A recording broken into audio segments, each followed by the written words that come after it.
Здравствуйте, коллеги! Мы начинаем пресс-конференцию министра предпринимательства, торговли и туризма Республики Саха-Якутия Ирины Сергеевны Высоких. Мероприятие наше идет в прямом эфире на канале Якутия-24, а также на портале Якутского Саха-информационного агентства. Ирина Сергеевна, добрый день. Доброе утро. Всех приветствую. Рада, что вас действительно сегодня так много.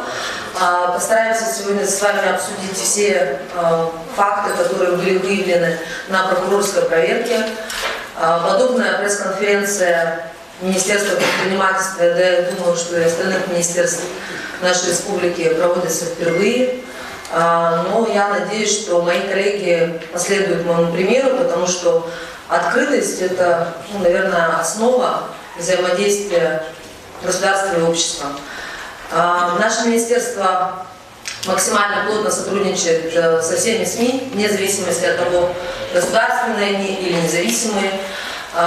Такую установку, скажем так, получили все абсолютно сотрудники моего министерства. Поэтому, если в будущем у кого-то из вас возникнут проблемы с тем, что вам не предоставляют информацию или не предоставляют ее в полном объеме, вы знаете, как на меня выйти, я достаточно открыта в соцсетях, и подобные случаи будут сразу же пресекаться. Разрешите, наверное, перейти, собственно, к тому, ради чего мы сегодня с вами собрались.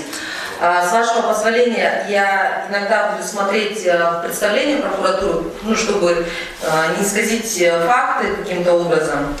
Вообще, проверка прокуратуры у нас была завершена в декабре прошлого года.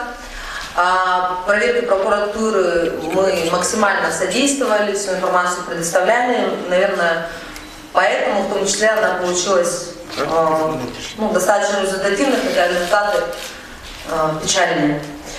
Прокуратурой Якутии были выявлены нарушения по предоставлению сроков отчетности частными партнерами при реализации инвестиционных проектов. Напомню, в 2017 году и в первом полугодии 2018 года ответственным исполнителем госпрограммы развития ГЧП и реализации долгосрочных инвестпроектов определено Министерство инвестиционного развития и предпринимательства, правопреемником которого сейчас мы являемся. В ходе проверки установлено, что Мининвестом не обеспечено надлежащее исполнение функций ответственного исполнителя программы о противодействии неправомерному использованию инсайдерской информации и манипулированию рынком и о внесении изменений в отдельные законодательные акты Российской Федерации. Так, в 2017 году Министерством не проведены проверки объектов частных партнеров в Мегино-Кандалакском районе, это село Тюнгюлю, и городе Ленске. Общий объем инвестиций, направленных из госбюджета частным партнерам, составляет по селу Тюнгюлю 25 миллионов 516 тысяч рублей, по Ленску 76 миллионов 435 тысяч рублей. С выявленными нарушениями Министерство предпринимательства абсолютно согласно. Министерство предпринимательства, торговли и туризма является правопреемником, как я уже сказала, однако работники реорганизованного министерства, многие уволились еще до завершения процесса реорганизации. В связи с этим мы не можем их привлечь к дисциплинарной ответственности, как вы понимаете.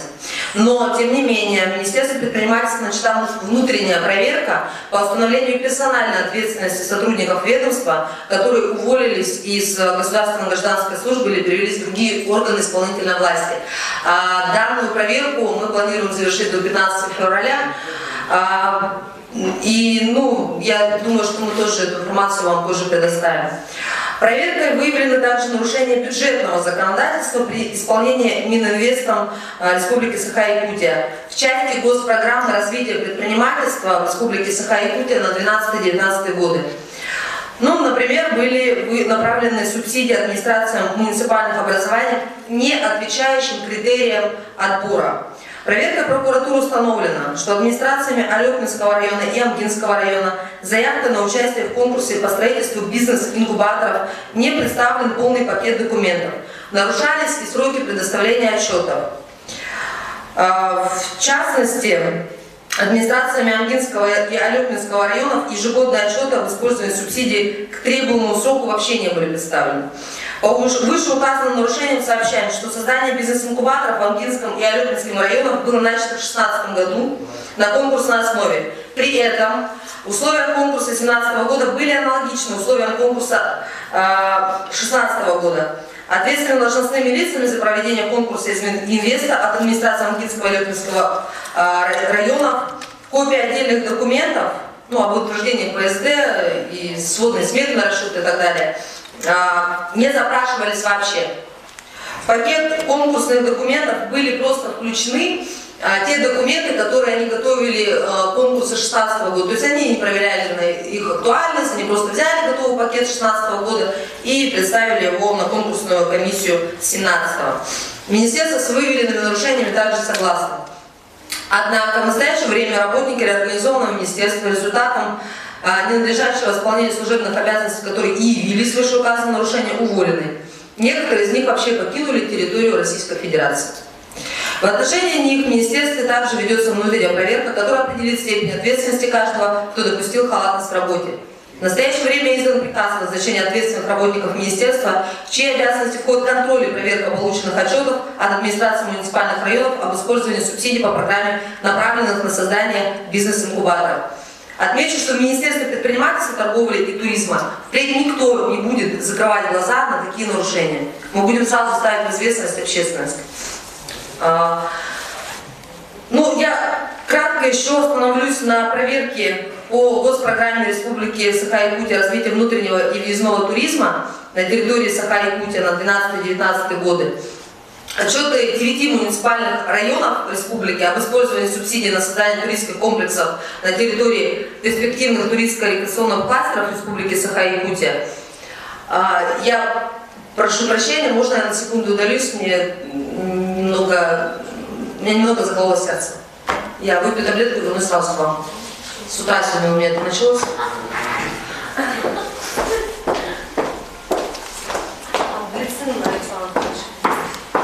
Уважаемые коллеги, после выступления Елены Сергеевны мы начнем ответы на вопросы. И просьба в связи с тем, что у нас идет прямая трансляция на порталах Якутского Саха-информационного агентства, также на телеканале Якутия-24, вопросы задавать только в микрофон, чтобы вас было слышно и нашим зрителям. Спасибо. А можно, пожалуйста, она не будет зачитывать из документов, прочитать и сами можем. Как она может своими словами, пожалуйста, передать? Какая общая сумма нарушений? Да, нецелевое читать мы сами умеем. Пожалуйста, можно, Ирина Сергеевна, огромная просьба своими словами передать суть, потому что не воспринимается материал, когда его читаешь. Я постараюсь, конечно, по туризму. С 2012 по 2017 года вообще там было направлено более 1 миллиарда рублей на развитие туризма. Были выявлены нарушения в 9 муниципальных районах по освоению данных средств. В частности, в одном из районов Верхоянском был выявлен факт вообще нецелевого расходования данных средств. То есть там не просто не предоставлены были своевременные отчеты, там в принципе был нецелевой расход. В данное время прокуратура Верхоянского района проводит свою проверку, а мы будем направлять запрос на то, чтобы вообще вернуть эти средства в бюджет. То есть Министерство предпринимательства, торговли и туризма.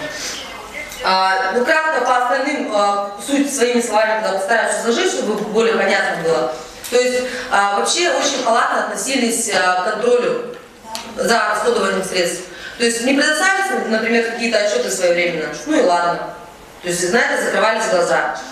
Не выезжали на объекты, не смотрели, как строились эти объекты. Это касается и инкубаторов, и тех объектов, которые строились по программе ГЧП. Это касается и тех объектов туристско-рекреационных зон. То есть никто толком это все не контролировал. В связи с этим мы выявляем, что у нас такие нарушения, о которых сказано в прокурорской проверке, представлении нашем. Мы со всеми этими нарушениями согласны, и мне очень жаль, что закон так устроен, что если человек уволился, дисциплинарную ответственность он уже не несет. По нецелевому расходованию средств мы можем подать в правоохранительные органы информацию, и мы будем это делать по статье 293 Уголовного кодекса Российской Федерации, по статье халатность. Здесь мы можем это сделать, потому что там конкретно шло уже не целевое расходование бюджетных денег. Там нужно деньги, естественно, возвращать, и лица, которые допустили это, должны быть, конечно, наказаны. Коротко все, то есть этих прецедентов у нас очень много в представлении, с каждым отдельно мы будем разбираться. И наша цель, конечно, не допустить такого, чтобы деньги, тем более вот в программе развития туризма, это более миллиарда, не то что не контролировались, а допускали факты нецелевого расхода. По прокуратуре я готова ответить на ваши вопросы.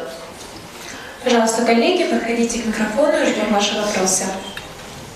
О какой сумме речь идет нецелевое расходование? 1 456 285 рублей. Это Верхоянский район, поселок Водогай. А куда их направили? Сетевое издание «Сахалай». Я вот хотел спросить по поводу скандала с взяткой. А как вы относитесь к таким заголовкам в газетах? Ира стуканула.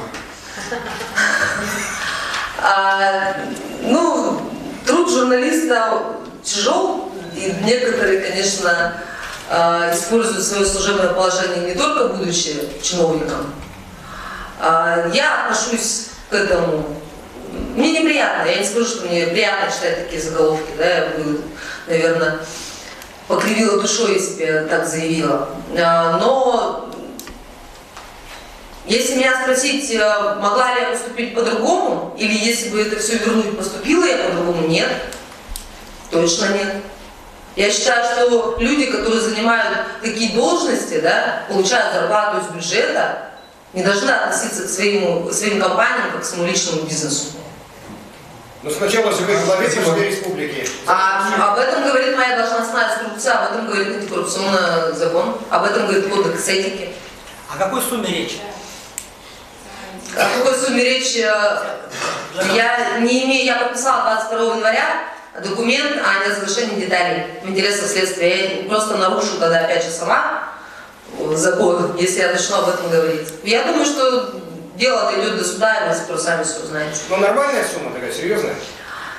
Но я вообще в совокупности могу сказать, что суммы, которые проходили через якутскую ярмарку, достаточно серьезные. Я думаю, что вы сами это видите, если посмотрите на отчетные документы. А вообще деньги были или нет? Потому что изначально информация от вас пошла, и там речи о сумме никакой не было. Там было просто предложено вам что-то, проценты какие-то. Во-первых, я очень много тогда не могла говорить. И, наверное, бы я не говорила, если бы мне изначально еще, когда шли, шел вообще процесс, когда его задержали, мне не начали говорить, что ты зря это все сделала, что человек из очень влиятельной семьи, что у него дедушка прокурор, что у него мама много лет работала в прокуратуре, и что ты за это ответишь, в том числе и физически. И до сих пор сегодня буквально мне поступило несколько обращений недвусмысленных, что такие прецеденты никому не нужны. Что сейчас такое все начнут повторять, вообще все коррупционные схемы других чиновников посыпятся. Вот речь шла о том, что были... Коллеги, пожалуйста, в микрофон задавайте вопросы, настоятельно вас прошу. Речь шла о том, что были применены спецсредства ФСБ. Это вас прям микрофон держали? Как это было? Я не могу разглашать в интересах следствия, коллеги, но дождитесь суда, вы все сами узнаете. Вы же знаете, что работала в ФСБ. А хотя бы можете сказать, как долго шли переговоры? То есть, когда первый раз вам предложили взятку? Видите, мне тоже очень аккуратно сейчас нужно отвечать, потому что адвокат той стороны, он может использовать сейчас любое слово против меня. Хорошо, понятно. Поэтому... Но тогда зачем? Не один день это происходило, могу сказать больше. Не один день. А сколько было встреч проведено, Ирина Сергеевна, интернет-газета Ирина Тихонова? И какой период у вас действительно шли переговоры? Если вы проводите брифинг, наверное, нужно как-то тогда... У нас брифинг не посвящен на сегодняшний день той истории, которая произошла в выходные. У нас брифинг произошел. Я понимаю, что эта тема гораздо интереснее, чем прокурорская проверка, но я бы хотела, чтобы вы ее осветили тоже, потому что я считаю, что факты, которые были представлены мной по прокурорской проверке, они тоже вопиющие. На самом деле, я очень хочу, чтобы они не повторялись в моем министерстве, чтобы люди меня услышали, в том же числе и через вас, что это будет пресекаться на корню сразу, а не потом, когда придет прокурор и все это выявит. Хорошо, что еще было выявлено, что мы сотрудничали с прокуратурой, все документы предоставляли. Я сомневаюсь, что ранее это было сделано. Ирина Сергеевна, российская газета Владимир Таевский. А можно конкретно вот об этих вопиющих фактах? Говорили, факты были вопиющие. Какие конкретно? Можете привести? Смотрите, когда выделяются бюджетные деньги на какой-либо объект, он должен контролироваться. То есть это установлено программой, то есть должны своевременно предоставляться отчеты. Эти отчеты должны мониториться, выявляться любые сроки нарушения строительства, например, какого-то объекта. Тот, допустим, факт нецелевого расхода могли бы выявить сразу на начальном этапе, кому были направлены средства, да, что там вообще происходит, что там строится, в том ли месте это строится. То есть там даже должны были построить объект в Киселяке, да, а построили их вообще в Батагае. То есть если бы кто-то из министерства соизволил выполнить свои должностные обязанности, выехать туда, посмотреть, то мы сразу бы это все пресекли. Но этого никто не сделал. Ни в этом случае, ни в остальных. Многие сотрудники говорят, что они выходили на руководство министерства и даже просили командировать их. Но этого не было сделано. Может быть, конечно, они себя обеляют. И еще вопрос по прокурорской проверке. Как прокуратура оценила ситуацию с северной мозаикой? И какое вы видите развитие ситуации? Ведь это огромные деньги уходят в пустоту. Согласна на самом деле. Я считаю, что многие же, кто брал льготные кредиты, они их вернули непосредственно в фонд, да, Татьяна Георгиевна Коломыцына здесь присутствует, и как раз я ожидала вопроса по северной мозаике, я думаю, что она это подтвердит. А по некоторым у нас сейчас идет судебное разбирательство, то есть мы эти деньги будем возвращать. Это речь идет о тех 5-миллионных льготных кредитах, которые выдавались там, плюс-минус по 5 миллионов выдавались. По факту сейчас там работает только веревочный парк. То есть те люди, которые брали эти деньги, да, они не утверждают это, но они вполне могли просто их взять для того, чтобы обернуть их в другом бизнесе и воспользоваться льготным кредитом, вернуть их в фонд. А судьба объекта какова, на ваш взгляд? На сегодняшний день там вся инфраструктура создана. Мне на самом деле непонятно, почему с начала 2018 года активно не работали с бизнесом. Потому что уже можно было рассылать предложения, приглашать работу, потому что если раньше еще мы могли какие-то опасения возникнуть у предпринимателей, а будет ли там все достроено, то на сегодняшний день там очень серьезная инфраструктура, то есть там пруд-накопитель, там дизельные генераторы, там в принципе одними генераторами можно на 203 микрорайон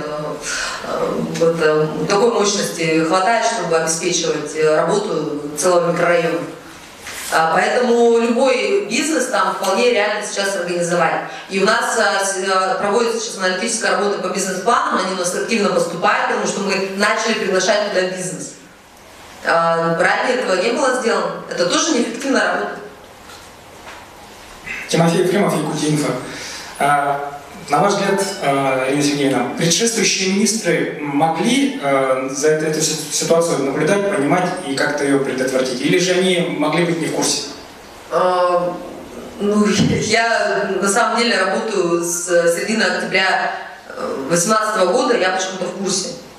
То есть это говорит о том, что к ним есть вопросы, их тоже следует помочь? Я довольно плотно работала с Екатериной Ивановной Камбелицыной, да, и я не могу сказать, что она как-то халатно проявлялась там, в отношении к своей работе. Она, наоборот, всегда была в курсе всех событий, абсолютно, да. Она сама лично много раз посещала объекты, смотрела, как они строятся, там, да. К ней вопросов у меня абсолютно никаких нет, и она мне оставила очень сильную команду. Я ее за это благодарю, потому что ни одного руководителя подведомственных учреждений я не уволила, и даже мысли у меня такой не было, потому что это люди очень надежные, они знают свою работу, они хорошо ее делают. Ну тогда конкретно за кем числится нарушение? Ну, за все несет всегда руководитель. За любые несоответствия в выполнении своих служебных обязанностей на сегодняшний день буду нести ответственность я. А основные нарушения распространены на 17-18 год. То есть к Антону Сафронову тогда вопросы есть? Есть вопросы. Мы я еще раз повторяю, по статье 293 УК РФ сейчас собираем документы, чтобы заявить правоохранительные органы по статье халатность, потому что халатность была проявлена. Может быть, Антон Александрович давал такие поручения, мы же об этом не знаем, мы это можем получить только после нашей внутренней проверки. Может быть, он давал поручения, они не исполнялись. Но сотрудники говорят, что ситуация была абсолютно наоборот. То есть они хотели выезжать, а их не отправляли в эти командировки. А его нахождение за границей, оно будет препятствовать этому? Привлечению его ответственности? Я думаю, что, скорее всего, да. Ну, я была бы очень рада, если бы он вернулся.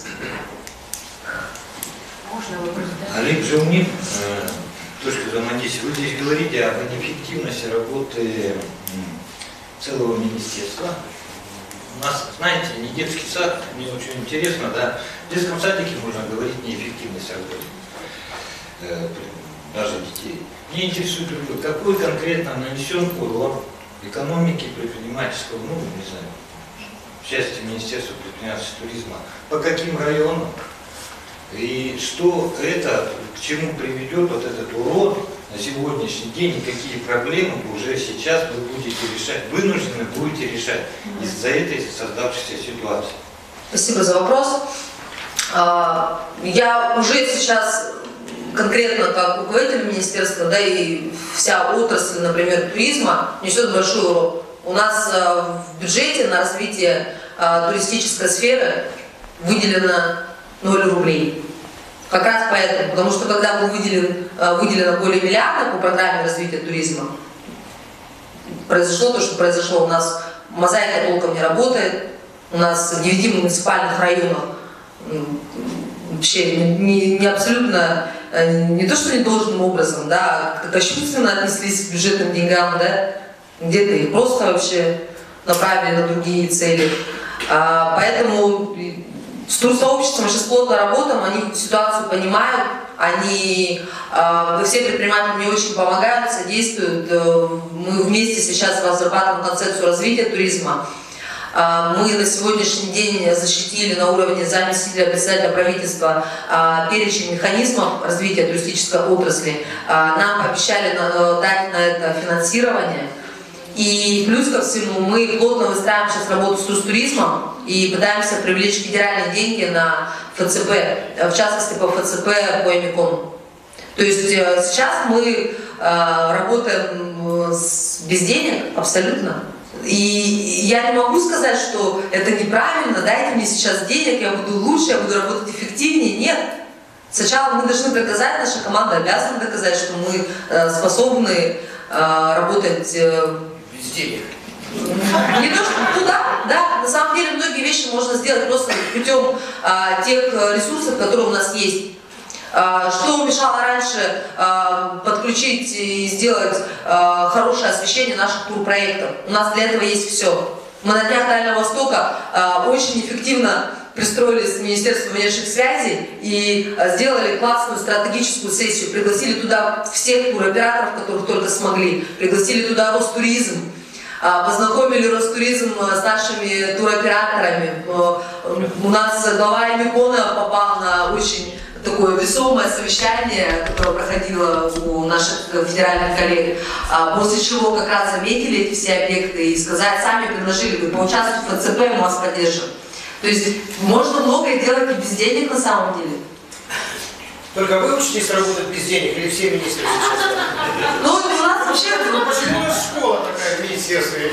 Ну, это министерство предпринимательства, не предпринимательство. Да, ну, во-первых, да, я сама больше 11 лет была предпринимателем. Начинала я тоже когда-то без денег, абсолютно. И во многом, кстати, благодаря тем мерам поддержки, которые были тогда созданы, я же меньше года проработала и попала в бизнес-инкубатор. То есть абсолютно без связей, то есть никто у меня тогда не просил ни денег, там, да, ни каких-то других плюшек, да, скажем так. Все, я попала в инкубатор и получила тогда возможность выхода на крупные компании, получила возможность участвовать в различных круглых столах и начала налаживать деловые связи, и мой бизнес как бы начал развиваться. Поэтому без денег тоже можно сделать, просто не все готовы проявлять здесь свою инициативу. Мы это делаем, команда перестроилась на самом деле. Команда стала более клиентоориентированной. Им было очень сложно. Первое время из моей приемной выгоняли предпринимателей, говорили: вы что, министр занят, посмотрите на ее график. То есть сейчас этого нет, сейчас спокойно записывают его на субботу, на воскресенье, чтобы у меня шел прием граждан всю неделю, поэтому сами принимают активно, без записи. Если пришел предприниматель, он сразу попадает в какой-то из курирующих отделов, и с ними работают. Денег нет, но вы держитесь. Держимся, держимся. Доброе утро. Доброе. Ваша любимая газета «Жизнь Якутска», «Московский комсомолец». Очень рада. Кстати, без денег мы начинали очень красиво все это говорить, но об этом выходили материалы, как мы помним, на ЕКТРУ, тоже как насильно заставляли устанавливать ваши программы уникальные. Предприниматели. Ну, это можно поднять в интернете, все это есть. Ладно, вопрос о другом. Значит, наш большой друг и ваш тоже, господин Членов, вечный, значит, прокомментировал скандал, да?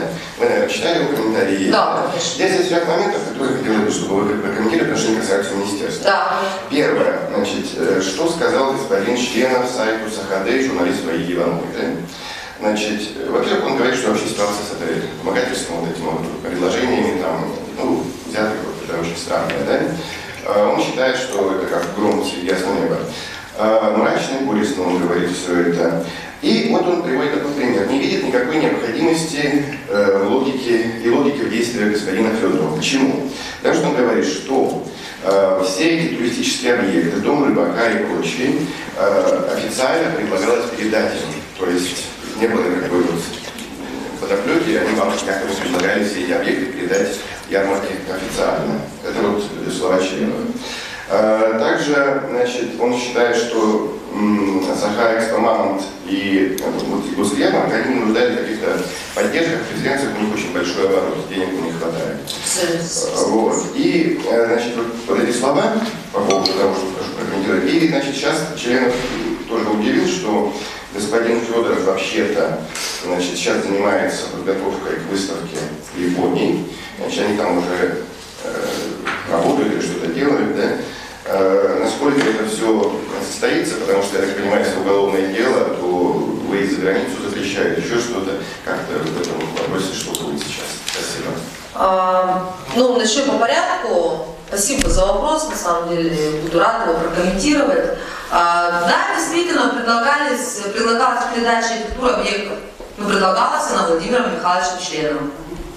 Все. Я не считаю, что Владимир Михайлович Членов тот человек, который может как-то повлиять на Министерство предпринимательства и так далее, и вообще имеет право какое-то лоббировать интересы якутской ярмарки. Это для начала.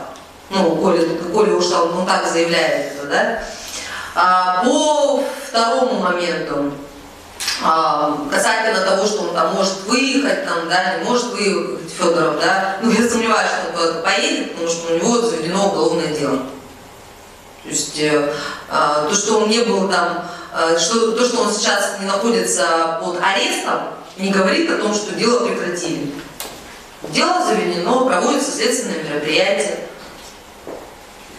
Поэтому, если он поедет в Японию, я буду очень удивлена. Еще какой-то был вопрос, Юрий Владимирович, да? Нет, вот. А вы как работаете по этой ярмарке, вот, той выставке, которая в Японии будет? Выставками занимается Министерство внешних связей на сегодняшний день, да? Елена Сергеевна, все-таки какая сумма неэффективного или нецелевого использования? Миллиард сказали, а вот а сколько из нее? А может быть 5 миллионов там, в рамках стат-прогрессии, больше разговоров? Ну, смотрите, есть такое понятие, как упущенная экономическая выгода. Если деньги направляются на те объекты, которые не приносят никакого эффекта, а просто строятся ради того, чтобы они строились, да, чтобы было. Я считаю, что это упущение. На сегодняшний день из тех объектов, которые были построены, ну, единицы, наверное, приносят какой-то экономический эффект. Ну, Мозаика, например, была построена очень давно, экономического эффекта мы пока от нее там особо не получаем. Работает только один веревочный парк. Посмотрите прокурорской проверки, там должна быть сумма неэффективного, нецелевого, так должна быть указана. Они это все, я думаю, сами огласят, потому что, допустим, по Верхоянску сейчас прокуратура работает. Они вообще просят нас тоже там особо в детали не вникать, чтобы, ну, может быть, как-то не испугать там муниципальный район. Почему вы тогда созвали пресс-конференцию, если вы не оглашаете никаких деталей? И на что были направлены вот эти миллион чем-то денег в Батагае? Вы говорите, нецелевое расходование. Они были направлены на объекты, там кафе было построено в Батагае самом, да? Там есть вопросы к стройматериалам, которые были использованы при строительстве скульптур там, и так далее, да? То есть они считаются, то есть считает прокуратура, что там в материалах, в расчетах, короче, они были завышены суммы эти. То есть нельзя было на такую сумму построить какие-то, ну, незначительные скульптуры. Ну, то есть материалов как бы было затрачено гораздо меньше. И само место, то есть должны были построить в Киселяхе, а построили в Батагае. То есть к этому тоже есть вопросы. То есть они же должны были построить непосредственно там, где будет хороший поток туристов. Но они этого не сделали. То есть к этому тоже есть вопросы. Могу сказать по центру кластерового развития еще, Якутия. Там сейчас сумма ущерба более 6 миллионов рублей оценивается, да? То есть была направлена субсидия в ЦКР Якутия. Часть из нее была не то, что даже не целевым образом направлена, нет подтверждающих документов расхода.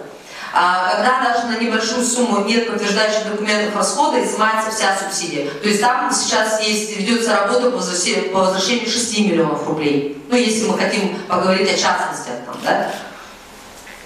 Это по центру кластерного развития. А кто был инициатором прокурорской проверки? Прокуратура республики. Да. То есть они осенью на нас вышли, и мы начали эти все факты поднимать, максимально им содействовать. Я на самом деле отвечу, почему была создана пресс-конференция, потому что было очень много вопросов по данным прокурорской проверки. То есть постоянно спрашивали с разных источников, какие результаты, что вы будете делать дальше. Но если вы считаете, что это незначительные факты, ну, для меня они очень значительны. Ирина Сергеевна, все-таки это была плановая прокурорская проверка? Это была плановая прокурорская проверка или не очередная? Но это была плановая. Я с вами согласен в нарушении. Но я хотел про другое. Вот вы сказали про северную мозаику, что там у вас стоят мощные дизель-генераторы, способные там 203 квартал обеспечить. А вам не кажется, что дизельная энергетика, она сама по себе супер дорогая, и не проще ли там было бы протянуть? Да, проще. Проще. И дешевле было бы, опять же, с точки зрения содержания. Согласна, абсолютно. Да, это... Но это же сделано было еще в начале 2018 года, я же на это не могу повлиять. Теперь, ну, наверное, нужно исправить, потому что даже в Неринге сегодня солярка стоит больше 60. Я согласна, абсолютно. Это, опять же, подтверждение неэффективного расходования бюджетных средств. Теперь... Они стоили на сегодняшний день, я сейчас вам даже сумму скажу, более 20 миллионов. Только вот эти вот дизельные генераторы, они стоили более 20 миллионов. Еще один вопрос, да, вот, насчет полюса холода. Вот вы тут акцент сделали, что Эмикон у нас полюс холода. Как по-вашему? У нас два полюса. Верхоянск. Как по-вашему, это проблема или окно возможностей? Окно возможностей, конечно, не нужно говорить о том, что мы должны развивать только один Эмикон. Никто об этом не говорит. То, что в Верхоянске не менее холодно, чем в Эмиконе, мы это все прекрасно тоже знаем. И коллеги сейчас тоже с Верхоянска выходят, ну, предприниматели, я имею в виду, да, они выходят с предложениями, у них тоже есть очень интересный проект, мы тоже будем поддерживать. Ирина Сергеевна, Виолетта Баскова, 14. Скажите, пожалуйста, а вот подобного рода предложение, которое прозвучало от Федорова, вам еще кто-нибудь делал? За 11 лет, которые я занимаюсь бизнесом, проблема коррупции стояла неоднократно. И не только в части меня, она на самом деле очень серьезная, она на самом деле глобальная даже. И я вам скажу, что один из покровителей господина Федорова лет, наверное, так 8 назад выходил на меня с подобным предложением. Ну, а когда вы уже заняли министерскую должность, были предложения? Не такие откровенные, но были. А почему именно тогда вот вы на тех не заявили, а именно на Федорова? Потому что он был наиболее откровенен, то есть он вообще ничего не боялся. Абсолютно. То есть человек очень был уверен в себе. Ирина Сергеевна, вы вот сейчас упоминали про бизнес-инкубаторы, которые у нас практически в каждом районе есть.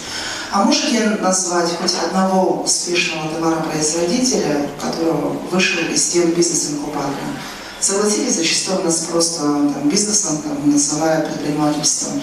То, что лепят, например, с якутской тематикой наклейки, и потом вы пишете красивый отчет. Не вы конкретно, а Министерство предпринимательства. Как вы поддерживаете красивых предпринимателей?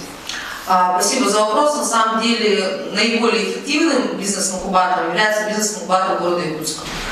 Оттуда вышла я, оттуда вышла РГЛГ, оттуда вышла Майтона. То есть с Майтоном вообще мы как бы одни из первых президентов были, да? Но я не думаю, что нельзя назвать Майтон успешной. Очень много предпринимателей на сегодняшний день успешно работают. У нас очень хорошо работают школьные бизнес-инкубаторы. Одна из резидентов школьного инкубатора, да, маленькая девочка, я думаю, вы о ней читали, да, она заняла первое место на взрослом конкурсе предпринимателей. Она делает мед, она делает конфеты с медовой начинкой. И я считаю, такие примеры как раз бизнес-инкубирования, они доказывают, что инкубаторы должны развиваться. Вопрос, стоит ли их дальше строить, недостаточно ли их. Я отвечу, да, их достаточно. На сегодняшний день их более чем достаточно, потому что некоторые инкубаторы, скорее всего, в ближайшее время мы будем рассматривать на их закрытие, потому что они не приносят того эффекта, который от них ожидали. Скажите, пожалуйста, а на брифинге у Пучкова, когда, неделю назад, да, вы сами говорили, что в Северную мозаику бизнес не приходит, потому что соответствующей инфраструктуры не было. А сейчас вы говорите, что министерство не зазывало туда предпринимателей. Как вы объясните ваши слова? С начала 2018 года вся инфраструктура там уже была. То есть все полностью была произведена уже пусконаладка. Примерно, наверное, с конца 2017 года можно было уже активно работать с бизнесом, то есть еще год назад. Потому что все уже работало, то есть вся инфраструктура была. Поэтому туда пришел почему-то только один веревочный парк. Хотя бы кейтеринг, наверное, нужно было там сделать, чтобы люди, которые в веревочном парке отдыхают, они могли покушать, они могли, не знаю, какой-то еще объект развлечения, какую-то зону отдыха можно было сделать. Сейчас с такими предложениями выходят. Я спрашиваю, а почему? Мы даже не знали, что там все завершено. Мы даже не знали, что уже можно туда заходить с реальными проектами. Информирования не было достаточно. А сумма неэффективного использования вот этих направленных средств именно на освоение, на развитие Северной мозаики какая?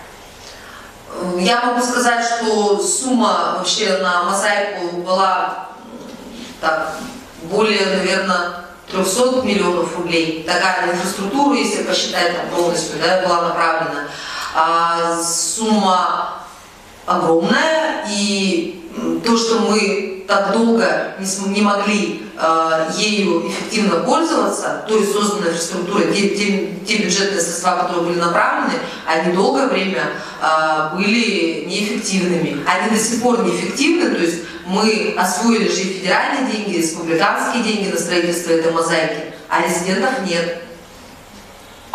Конечно, я считаю, что это неэффективное расходование. И по тем объектам, которые там есть, вспомнили дизельные генераторы, да? Но они там не нужны были вообще, абсолютно, на самом деле, прав коллега. Достаточно было лэпа там, да, и все бы работало. Но они там есть. И они стоят больше 20 миллионов рублей. И все это время тратились большие деньги на поддержание работы этой инфраструктуры. В среднем это более 6 миллионов рублей в год. Просто чтобы охранять, просто потому, чтобы эта инфраструктура вся была в рабочем состоянии. Это же тоже затраты. Я не знаю, может я рассуждаю, конечно, как предприниматель, но для меня каждая копейка это очень важно. А тут миллионы, десятки миллионов. Ирина Сергеевна, газета «Якутия», я не прокурор, конечно, не могу ставить там какие-то уже выводы делать, но вот как освещала я предпринимательство, и значит, прозвучала цифра, что на Северную мозаику выделялись 780 миллионов. И когда приезжала вот эта федеральная комиссия проверять, куда исчезли деньги, они их возили по уже готовым объектам, например, на усадьбу Атласовых, допустим. Ну, я с ними тогда не ездила, поэтому... Да, но это было при Екатерине Ивановне. Из тех средств, которые были туда направлены, и в совокупности, если, да, там не все средства были направлены на создание инфраструктуры. Ну, вы должны это понимать, да? И не все средства неэффективно были туда реализованы. Я говорю именно о тех объектах, которые у нас сейчас там есть, которые работают, на которые шли затраты по поддержанию именно. Потому что тот же пруд-накопитель, допустим, он требует себе там достаточно трепетного отношения. Там, да? Объекты очень дорогие, их нужно охранять, это тоже деньги. 700 с лишним миллионов, ну, сумма на самом деле направленных средств туда была немного меньше, но тоже большая совокупность. А может быть какое-то выездное организовать с прессой туда, показать, что есть, что нет? На что деньги дали, но не построили? Ну, там же на самом деле ничего не изменилось многие годы. Если вы были там летом в веревочном парке, то я могу сказать, что на сегодняшний день там никаких объектов особо не появилось. В это уже давно по нарушениям говорили, что там есть объекты, которые должны были быть построены, но их не построили. О том, что переоценены некоторые инфраструктурные вещи. Они не построены, потому что предприниматели, еще раз повторяю, многие не вернули деньги в фонд. Ну взяли же, потратили. Ну взяли деньги, но они же ничего там не строили. Еще раз, интернет-газета в Якутии, коллеги, пожалуйста. Можно задать вопрос, коллеги? Я вас слушаю. Интернет-газета в Якутии.ру, еще раз. Все-таки не совсем понятна совокупная сумма, совокупный объем вот этих выявленных нарушений прокуратуры. Первый вопрос. И второй, пожалуйста.